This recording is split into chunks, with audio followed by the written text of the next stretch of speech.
painters used to hang iconic Brasserie Libre. Now in 1831, bis Rue de Verneuil. I believe in this corner right here.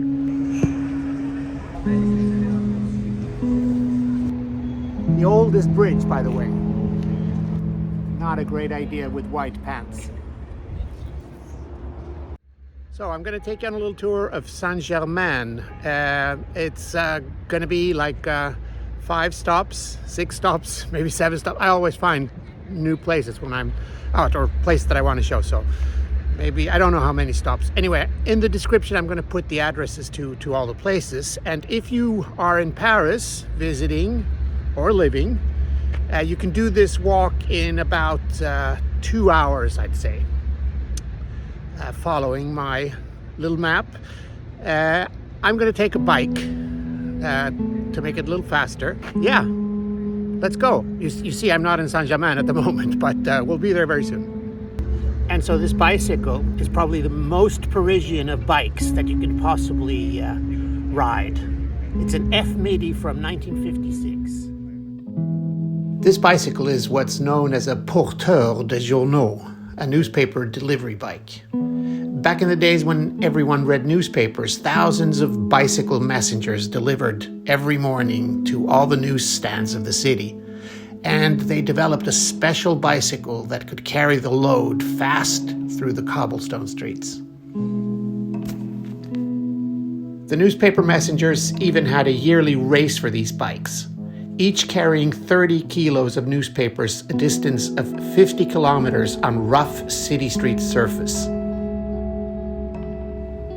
This hand-paint decorated fat tire workhorse was built for these streets.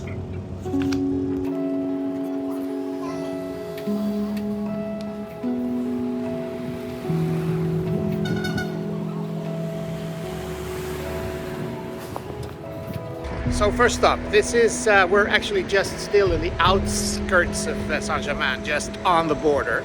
But anyway, this is Deyrolle, and in 1831, Jean-Baptiste Deyrolle, the natural scientist, moved into this building with his gigantic butterfly collection. And descendants of his family have stayed here ever since.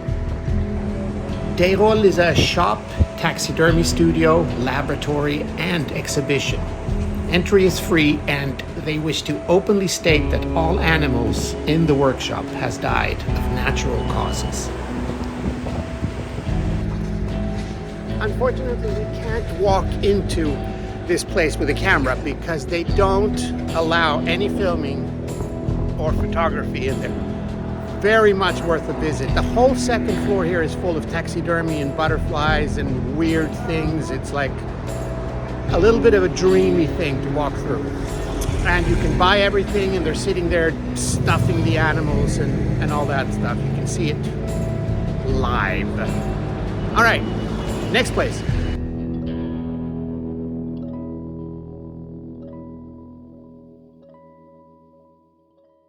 So now we're in Rue de Verneuil. There you see, proof. Well, anyway, this is a very nice little gallery street, but it is famous for one special thing, which is that this is where Serge Gainsbourg lived for at least 20 years. So a little bit down the street here, we're going to find his house.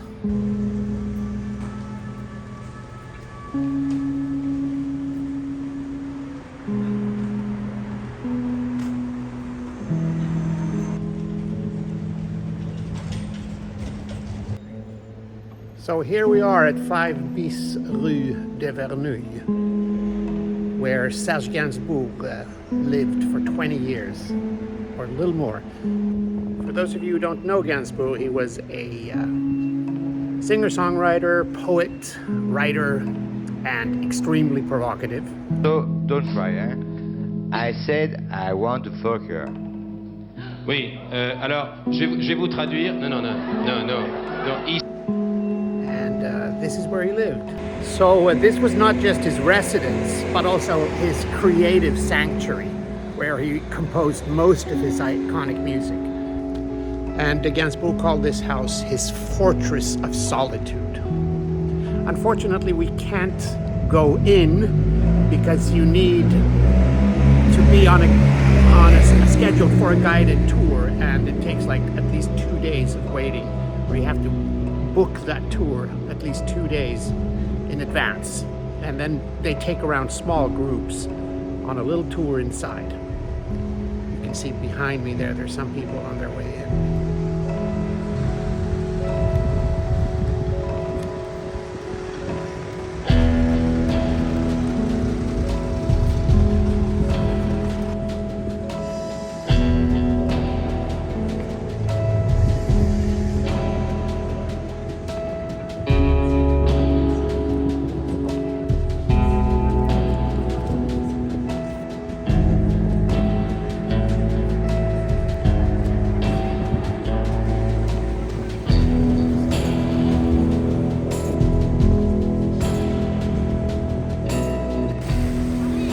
Across the street over here, they've opened up a sort of bar in his honor.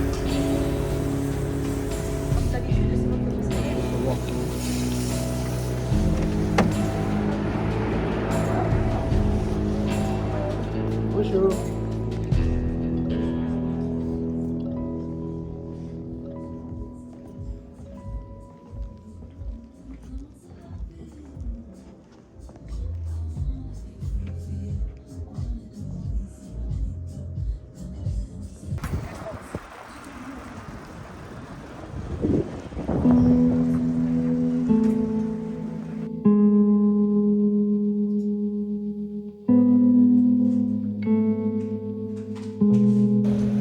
So, next stop, De Beauvais-Gaillet.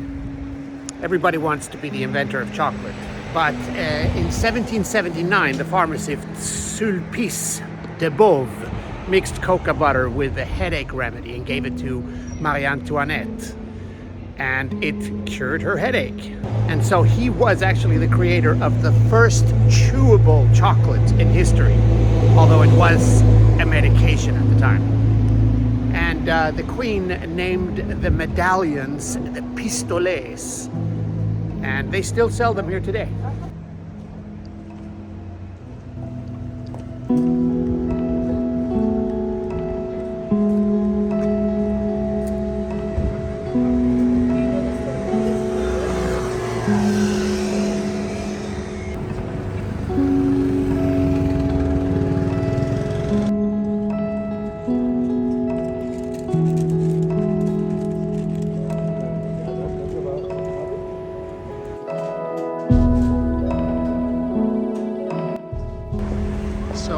Up at Boulevard Saint-Germain, and the crazy thing right here is that within just like 100 meters or something, we have 3 of the most iconic Parisian cafes or restaurants.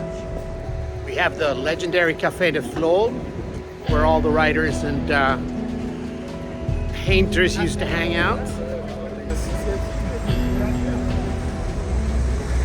And right across the street, and of course the iconic Brasserie Lippe and De Mango, which seems to be closed. Yeah, they must be renovating this place.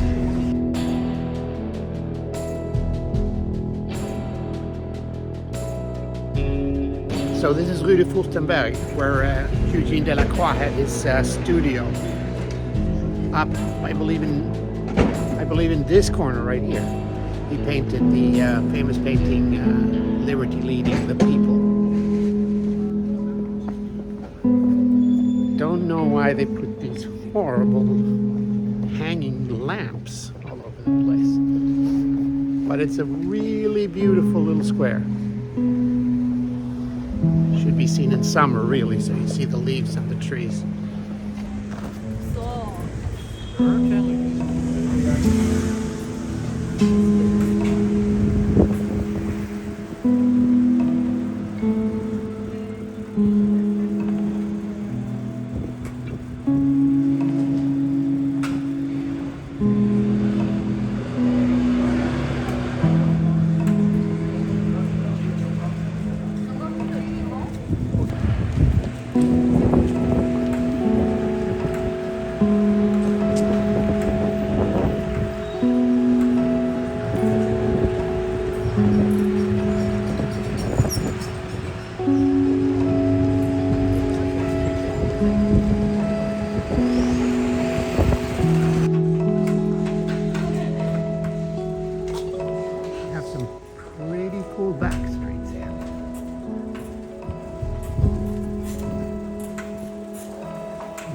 biking.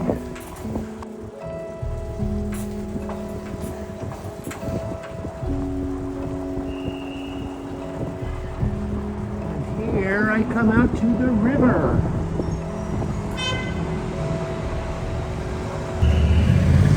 Have to be a little brave to bike.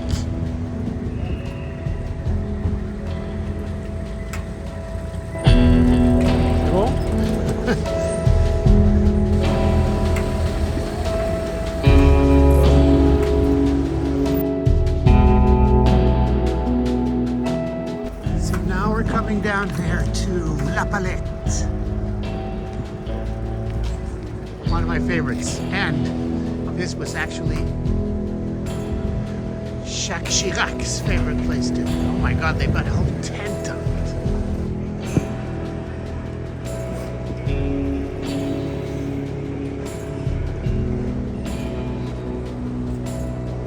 And they have these original Keith Haring things all along the side here.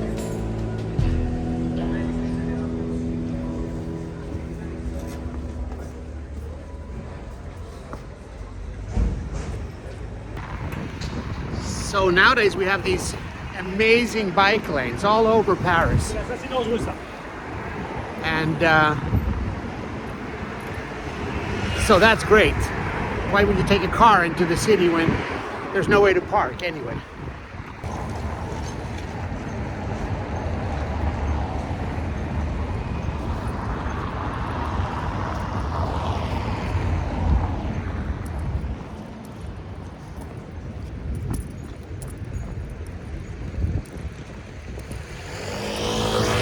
So now we are at Pont Neuf, right smack in the center of Paris.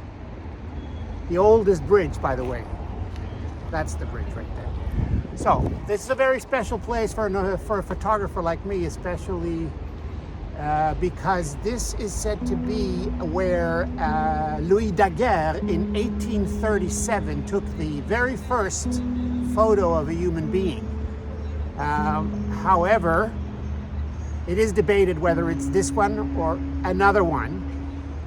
But anyway, there was some work going on here, and there was a couple of workers lying right here.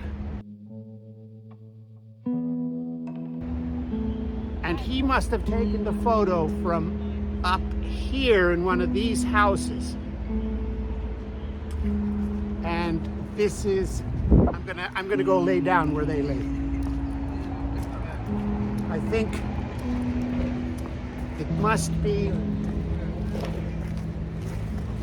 this must be exactly where they were. Not a great idea with white pants.